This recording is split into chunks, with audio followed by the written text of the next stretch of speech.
Translation and purport provided by Srila Prabhupada Ki Jai. The great devotee Uddhava soon came back from the abode of the Lord to the human plane, and wiping his eyes, he awakened his reminiscence of the past and spoke to Vidura in a pleasing mood. Purport. When Uddhava was fully absorbed in the transcendental ecstasy of love of God, he actually forgot all about the external world. The pure devotee lives constantly in the abode of the Supreme Lord, even in the present body, which apparently belongs to this world. The pure devotee is not exactly on the bodily plane, since he is absorbed in the transcendental thought of the Supreme. When Uddhava wanted to speak to Vidura, he came down from the abode of the Lord, Dwarka, to the material plane of human beings. Even though a pure devotee is present on this mortal planet, he is here in relation to the Lord for engagement in transcendental loving service, and not for any material cause. A living entity can live either on the material plane or in the transcendental abode of the Lord, in accordance with his existential condition. The conditional changes of the living entity are explained in the Chaitanya Charitamrita. In the instructions given to Sri Rupa Goswami by Lord Sri Chaitanya, the living entities all over the universes are enjoying the effects of the respective fruitive results of their own work, life after life. Out of all of them, some may be influenced by the association of pure devotees, and thus get the chance to execute devotional service by attainment of taste.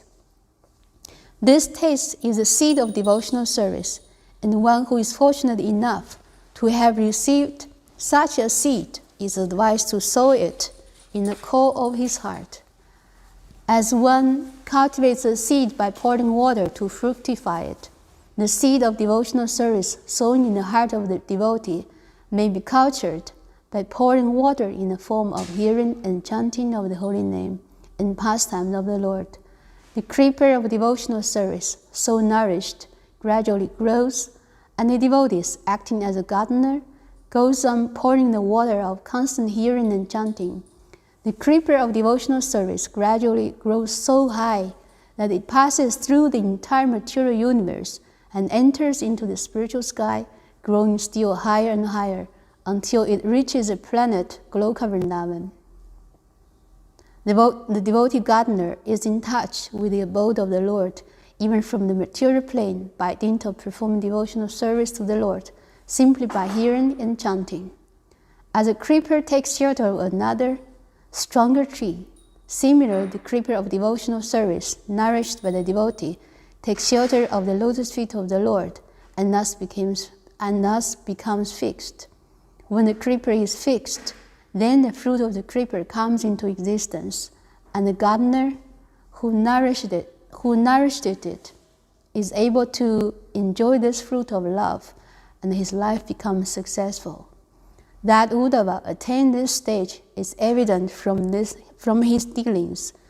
He could simultaneously reach the supreme planet and still appear in this world. Om Jnana Timirandasya Jnananjana Shalakaya Chakshu Militam Yena Tasmai Shri Gurave Namaha Shri Chaitanya Manobhistam Snabhidhayena Bhutale Swayam Rupa Kadanmayan Dadati Swapadandikam Vandeham Shri Guru Shri Uttapada Kamala Shri Guru Vaishnamscha Shri Rupa Sagara Sagana Raghunatha Vitam Tam Samjivam Sadhavitam Savadutam Parijana Sahita Krishna Chaitanya Deva Shri Radha Krishna Pada Sagana Raghunatha Malita Shri Vishaka Vitamscha He Krishna Karuna Sindhu Dinabandhu Jagat Pate Gopisha Gopika Kanda Radha Kanda Namostude Tapta Kanchana Gaurangi Radhe Vrindavaneshwari Nishabhanu Sudha Devi Pranamami Hari Priye Vancha Kapada Rubhyascha Kripa Sindhubhya Evacha Padithanam Bhavanebhyo Vaishnavebhyo Namo Namaha Shri Krishna Chaitanya Prabhu Nityananda Shri Advaita Gadadhara Shivasadi Gaura Bhattavrinda Hare Krishna, Krishna Krishna, Hare Hare, Hare Rama, Rama Rama, Hare Hare. First of all, thank you for giving me the chance to speak on Bhagavatam. like I said, this is my first time to sit on a Vyasa-sang like this and speak in English. So if there's anything that is not proper, please forgive me. But I will try my best to speak properly, to glorify the Lord and the devotees. Actually, throughout the whole Bhagavatam, it's full of examples of how there are two kinds of personalities or existence. One is like Uddhava, who is already a pure devotee. Here it says Uddhava is actually already on the transcendental platform. He's in ecstasy already. But in order to speak to Uddhava, or no, to Vidura, he comes from the spiritual platform, from Goloka to the human plane, just in order to speak the human language so that Vidura can understand. We already have many examples of this, like 6 Goswamis who are, eternal associates of the Lord in the spiritual world, and who came to the material world to preach. We have Bhaktivinoda Thakur also. He's also Manjari in the spiritual world. He came to preach. And Bhaktisiddhanta Saraswati Thakur and then Srila Prabhupada, they are all sent by the Supreme Lord to preach to us, these fallen conditioned souls, in order to give us a chance to go back to the spiritual world. They say for them, they can simultaneously exist on the spiritual platform and also come to this material world to speak our language. This is for our benefit. So that's what Prabhupada says. This first-class devotees, in order to preach, come to the second-class platform. In order to preach, and they have to tell, like we know the first-class devotees, they see everybody as a devotee. Everybody as better than them, they cannot preach. And the middle-class, second-class devotees, they have to see who is a demon, who is a devotee, and who are innocent people who need the mercy, and they give them mercy accordingly.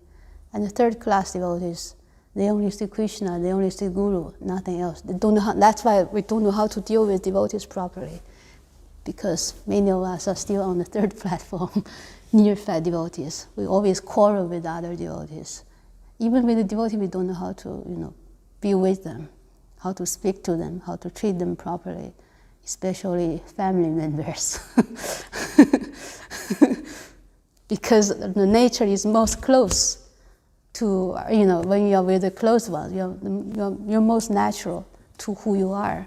So this time we don't, in front of pure devotees, we get purified by them and we want to present our best side to them. But in front of the junior ones, we present we are very good, you have to listen to me, this is this.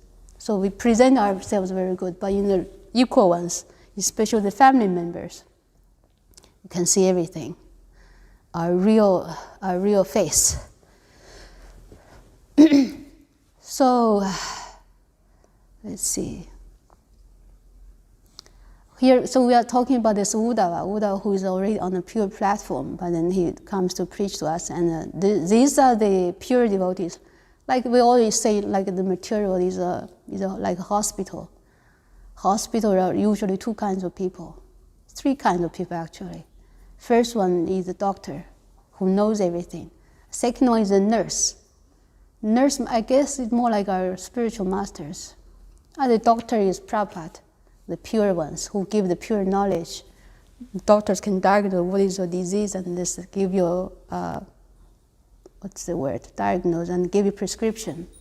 So Prabhupada gave us all the scripture, what you should do, what you should not do. And the spiritual masters, most spiritual masters, some spiritual masters maybe they're already also completely pure. They come, Prabhupada was also a spiritual master, but acharyas, those are doctors.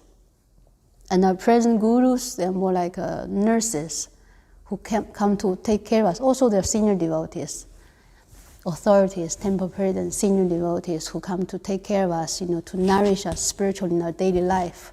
So these are like nurses. But most of us, a majority part of the members in the hospital are patients who are full of all kinds of diseases, problems, and they give their own problems to others, And also the others' problems, they also come to you. You affect each other in the dealing, so it's full of problems. But we are very fortunate that, like Prabhupada said in the purport, if we take shelter of we are creepers. I mean, like the seeds of devotion are like a creeper. If we take shelter of the stronger tree, then we get a shelter, and then we become more and more strong. So, like here it says, like also say devotees, there are also three, like we say, because Prabhupada here was saying in order to nourish the plant of the devotional service, we need to do this hearing and chanting. So here we can also categorize the devotees in the three categories in terms of chanting. First class devotees, okay, start from third class devotees. Guru tell me to chant. Okay, I chant a little bit. In the beginning, even we struggle to chant one round. Or we chant 16 rounds today and tomorrow with no chanting.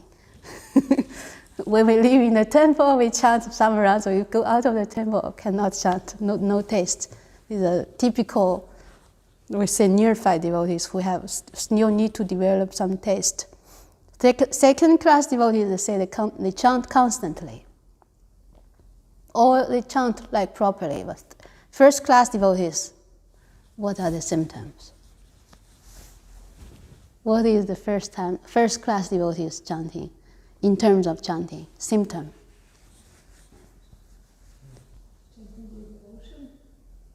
No, when you see him, you start to chant.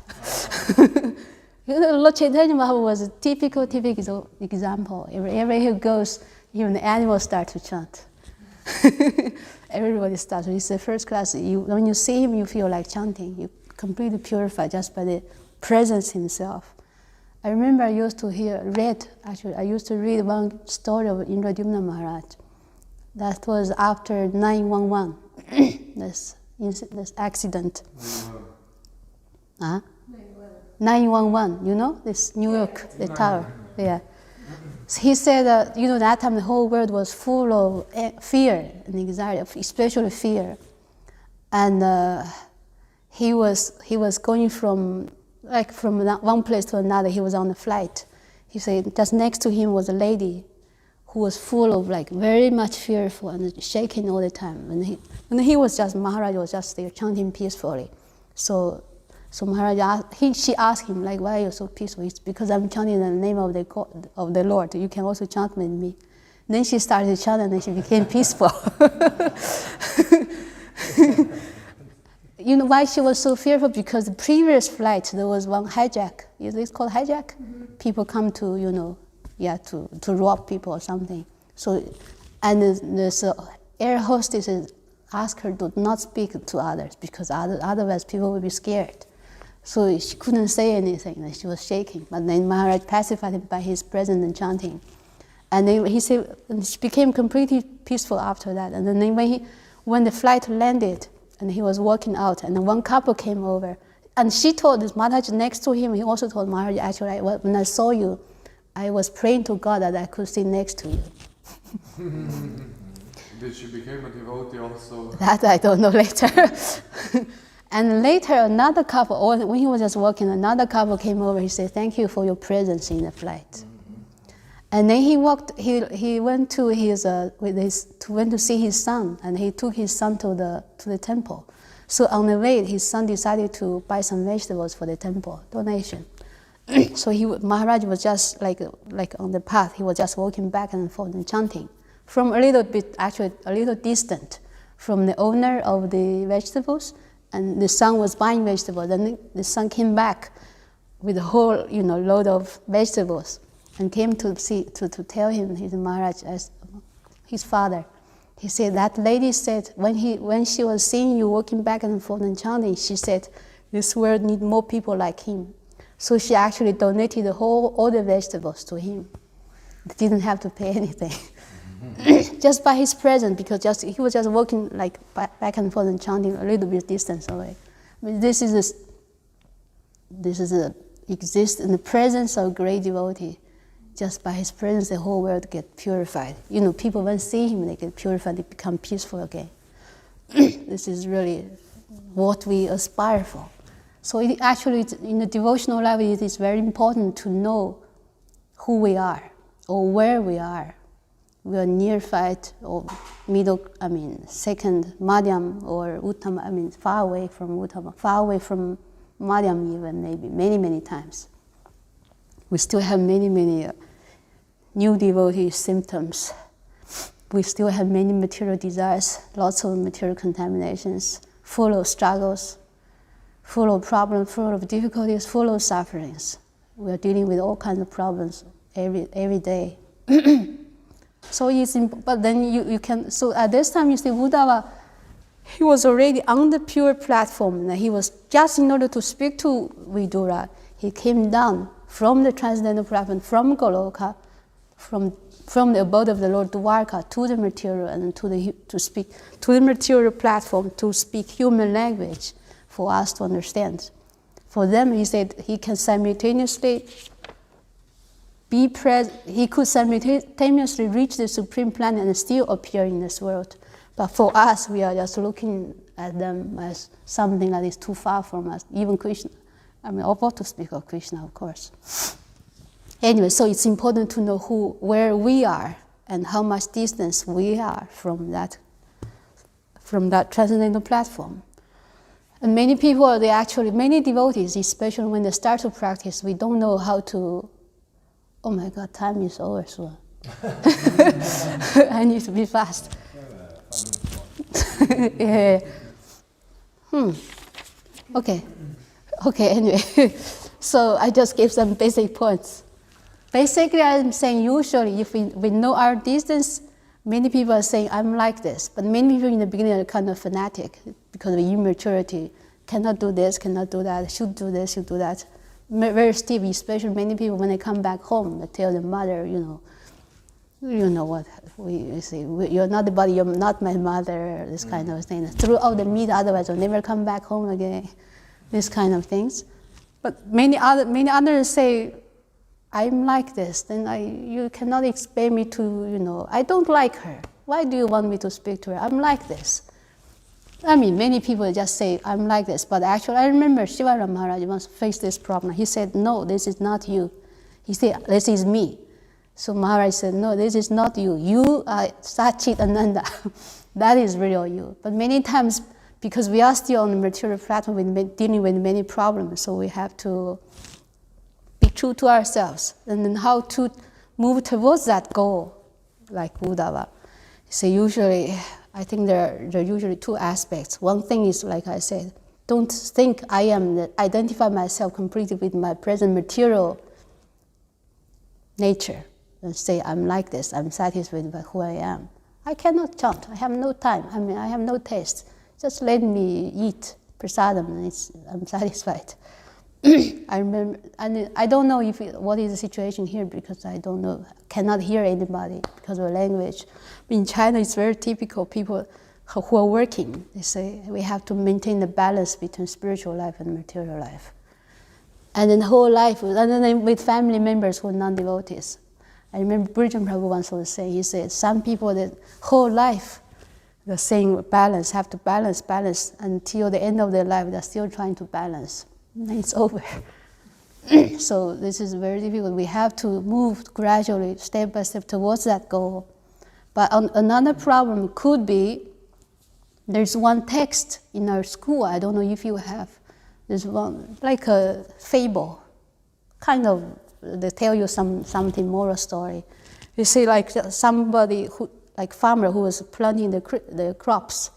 He said, and then the seed is, and then gradually the seed comes to sprout and a little bit growing, little. He became impatient. He's growing too slowly. He just take it out and it grow fast, and then it dies. Actually, in a spiritual life, we also have to be careful about this. Don't try to grow too fast or faster than we can. In other words, try to be real and try not be fanatic.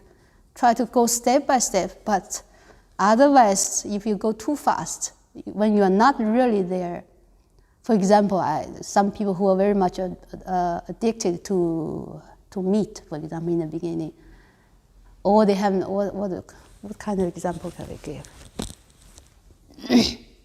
Full of desire, but he's trying to speak the pure philosophy and just live in a temple as if they have, because in temple usually basically there's no sense gratification. Everything is simple on the basic platform and just doing service all the time. If you're full of desire, it's very difficult to live in a temple for a long time. So many people, they just kind of neglect or deny many desires in the heart, but in the long term, you're full of desire. In this journey home, I remember reading a story of one, Maharaj, Radha Maharaj, before he became a devotee, he came to some temple, and one guy, local sadhu, he was like giving blessings to all these pilgrims who come to take blessings from him. But on the other hand, he was chastising this Westerner boy. He said, in the West, it's such good life, such good houses, you have new car, you have so many, so much money. You are stupid, why you come here? But he speaks English so others couldn't understand. On the other hand, he was still giving blessings. Like, see how pure he was. This is just typical, actually, it is called sahaja, full of desires, but then at the same time, act on the as if he was very, very advanced. So this is another problem. We need to be really very, very practical in our growth. And then on our platform, we still have many, many desires, material desires. So is it possible to practice Krishna consciousness and fulfill our material desires at the same time? It's very important to know what I want and what I need. I remember Bhakti Tirtha used to have one prayer that I always remember. He said, take away my will, my Lord. He said, I know what I want, but you know what I need. The problem is many times we think what we want is what we need. Many times what we want is not what we need. You understand? Yeah, many times we think we need something. Actually, it's not what we need. It's just what my mind wants. It's not really good for us. I want this woman. I want a second wife, third wife. I said I need, because this first one is not good enough. I need a second one, third one. I need. He thinks that this is what he needs, because otherwise he cannot be peaceful. But even if he get 10 wives, maybe he was still not peaceful, because this is not what he needs. This is what the mind wants. It's a desire. And then makes a big problem. I remember sometimes, so it's very difficult. It's very important to find out the difference between mind, what we want, and what Krishna thinks what we need, or what is best. What we need means what is good for us. What we want could be good, but could be bad. I remember I used to hear a story that one person comes to a sugarcane field, and he saw many sugar canes, and he got very attracted. So he said, but this sugar cane, they don't belong to him. So he started to pray, God, I'm attracted to the sugar cane. What should I do? He said, okay, God said I can take. So he takes one, and next day comes, same thing happens. Every day he's praying, and God tells I can take it. And after a few days, the owner, noticed the sugar canes were missing, and he came he was hiding inside to see who was doing this. And he saw the same man came again. He was praying, what should I do? I want this. Then he took, and then this man came out, now I got you, I said, but I'm praying to God, tell me to, guide me, what should I do? And God told me I can do it, I can take it. He said, God told me that I can take the sugar cane. This man said, okay, I also prayed to God, and God told me I should beat you.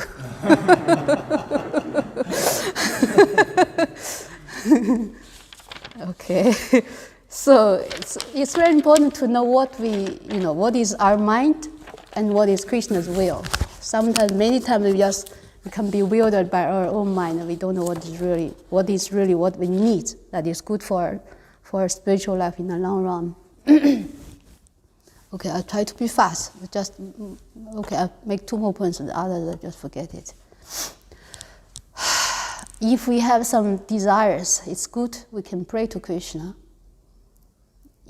Even if you have some desires, even if it's material, it's still good to pray to Krishna. Otherwise, If we try to fulfill the desires independently, what could be the result?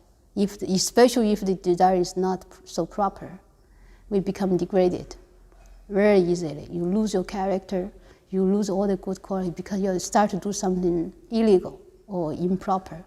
And you start to accumulate karma, you become more and more entangled in this world.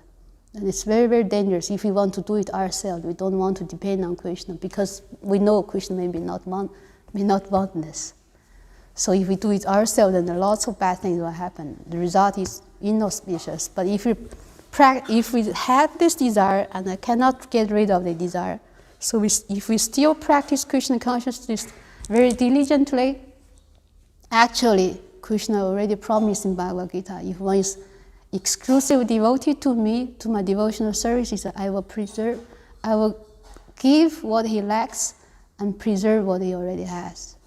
So means if all our material needs will get fulfilled automatically. And this is a very safe way and the best way because Krishna it's given by the Supreme Lord himself. And we are completely safe. We don't have to do any simple activities to get those desires fulfilled. And Krishna knows what is best for us. Sometimes, because he's like the mother, like the father, he knows what's best for us, and he will gives us, and he knows because this is best for us. It's not harmful for our devotional life. If sometimes we get carried away by the desires, it can be really, really harmful and very, very detrimental to our spiritual life. Everything will get spoiled, completely spoiled. Even after years of spiritual practice. It's very dangerous. But if you depend on Krishna, you tell Krishna what you want. Even if it's not what you need, you tell him, he will give us the best. It's very safe and the best. Nothing, not second class. Because I remember Bhishma was saying, he said Krishna's mercy is inconceivable.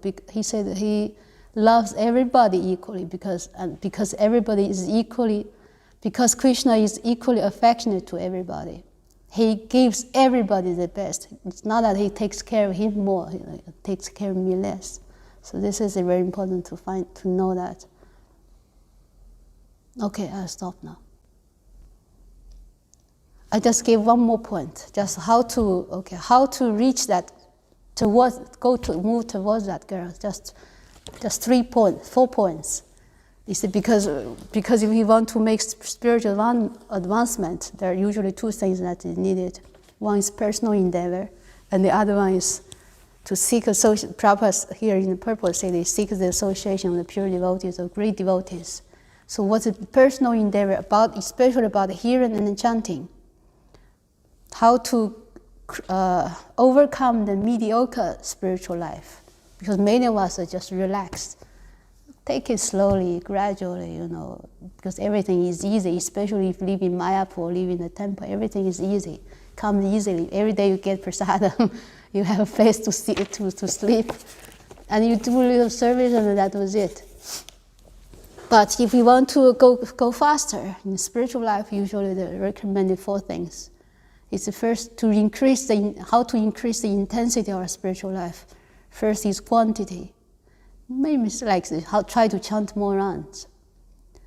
That's very recommendable method to increase the rounds. And many people say, no, I cannot. I have no time, I have no taste. He said, then increase the quality. If you cannot do the quantity, then you can try to increase the quality. Anyway, you have to chant 16 rounds, then why not try to chant it more attentively? And another method to increase the intensity of our spiritual life is through difficulties. Because if everything comes easy, we're not going to get serious. Many times if we have difficulties, then we really become more serious. Don't you agree? When you have problems in life, then you start, oh, Krishna, please help. I have to chant seriously, then I can get Krishna's mercy. Usually when we have difficulties, we grow faster also. We become more mature, become more strong, and we start to hold more tightly to the lotus feet of Krishna. And one more method. More service. Take up more responsibilities. Take some risk. Take the risk for Krishna. Is also like faster This maybe can be the category of responsibilities. Yeah. Just try to broad category. Yeah, take some risk for Krishna. If it's purely for Krishna, it's also good. Yeah. Take responsibilities. Like become temple president. It's also risk. Yeah, it's also a risk, heavy risk. Or take more devotee children. Or take more responsibility, or become temple commander, manager. All this is risk and responsibility. Then you have, because if you're not serious in chanting, you're going to get heavy problems later. You get people's karma, and you lose your focus because so many things are going on all the time. You have to take care of so many things, and you lose your taste in chanting and hearing, and heavy problems will come. So, but if we try to become stronger, I have to stay strong. So sometimes responsibility can be like you preach also, because people listen to you, they ask you a question, and you have to be very focused. You have to read, you have to chant properly. Otherwise, people ask you a question you cannot answer, and the people have no faith in you, then preaching doesn't work. So taking responsibility, taking risks, that's also one method. So 4 things. Increase the quantity, increase the quality. Try to, usually we don't ask for difficulties, but difficulties come, yeah. So they'll come anyway, whether you ask or not. So it can be a chance.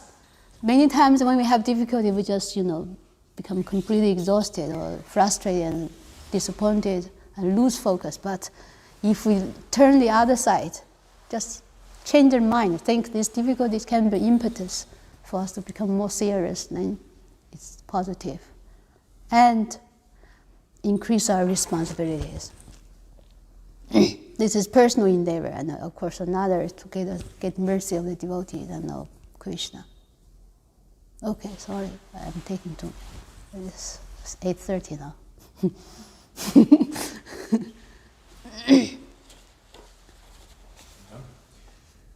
Thank you for a nice lecture. It's not like culture after lecture say thank you. No, I really thank you for so nice lecture. But you speak about balance. It's not only in Chinese, it's here in Croatia, and I'm also in challenge with this balance in spiritual life, and I'm feeling when I'm just thinking when this balance will finish anymore, how I can take more spiritual life, but from other side we have also some other responsibility. But my question is, for different devotees, that balance is different. Example, for maybe brahmachari who is living in temple, he will make balance. I don't know, today eat sweet or not eat, example just. For some devotee who is outside, he will think, I'm so tired and take a rest or go on Sunday feast because I'm not been there in temple maybe 1 month or something like that. This balance is different from one devotee to another devotee. It's looking how I will balance. Brahmachari will take some sweet and feel like, okay, I need some energy. Maybe this one will really take a rest because he's hard working all week, and I don't know, maybe this week I will not go in temple. But how we will know what is balance for me, because we are different. I would say actually there is no such word as balance. Okay. For a devotee. Really, there is no such word. I have this material needs. I want to enjoy a little bit. I still have material duties. Actually, there's nothing material for a devotee. In a sense, even when we talk about balance, we have to know what is the goal above all this. What is the reason behind? What is the goal that we want to achieve in order to live to achieve spiritual life or ultimate spiritual benefit? Like we say in the nectarian instruction, we say you reject what is unfavorable for our spiritual life, and you accept what is favorable for our spiritual life. And this, what is unfavorable and what is favorable, is different from from person to person. But the goal is to, go step up, one step after another, go closer towards Krishna. It's like you say balance, but actually, for example, we need to sleep. Sleep is for serving Krishna better because the body needs rest. And in order to serve, you need to get healthy. I'm hankering for a little bit sweet because then my mind can become more peaceful. Otherwise, something's missing. Otherwise, my mind is disturbed. Then you cannot practice. Also, another point, for example, many devotees who have non-devotee husband or wives. Then we can very easily say we need balance. But actually, we can also delete the word balance. Just think for the long term, what is better for the long term, for our long-term Krishna consciousness. If your non-devotee husband or wife, they have some needs, you have to, because you think if you divorce or if you leave the family, you leave the marriage, more problems will come. You just think because he's a non-devotee and he creates so many troubles or obstacles, I cannot be peaceful. But if you leave, maybe you have more difficulties. Because you're doing sin, on one hand, you're leaving you break your vows, and you leave your responsibilities, and then you create more and more troubles after that. So you think for long, many Indian ladies I know, they bring their husband to the temple in the beginning they didn't like, then they engage them in serving Chinese devotees also. They bring their husband or something, engage their husbands or wives in service, and gradually you fulfill their needs for some time. But at the same time, cook lots of prasadam for them. And then gradually you engage them in service, and gradually they think, oh, the devotees are really nice. They say the devotees are actually normal people. Even the many devotees are very much high status in the material world. And then gradually become more and more favorable also. So balance is a relative word. On this absolute platform, actually, everything we see in long term, what is beneficial for our spiritual practice. How to engage everything in service. If you need this, if you don't have this, you have become very disturbed. You cannot chant, you cannot read, you cannot do service, then do it. But you think in the long term, I need to reduce this. So the purpose is for Krishna. It's for serving Krishna. Then if you know the goal, actually everything becomes much more clear. Non-devotee family member, what? So what? You engage in service. Maybe some temporary compromise. But you think in long term, if the one more devotee comes, then what can be better than that?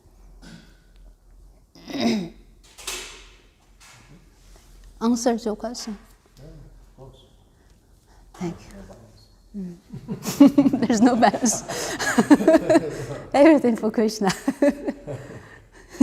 Just what is the best way, intelligent way to do it. Yeah. But actually, everything follows rules and regulations. If we know what is the purpose, then everything becomes much more clear.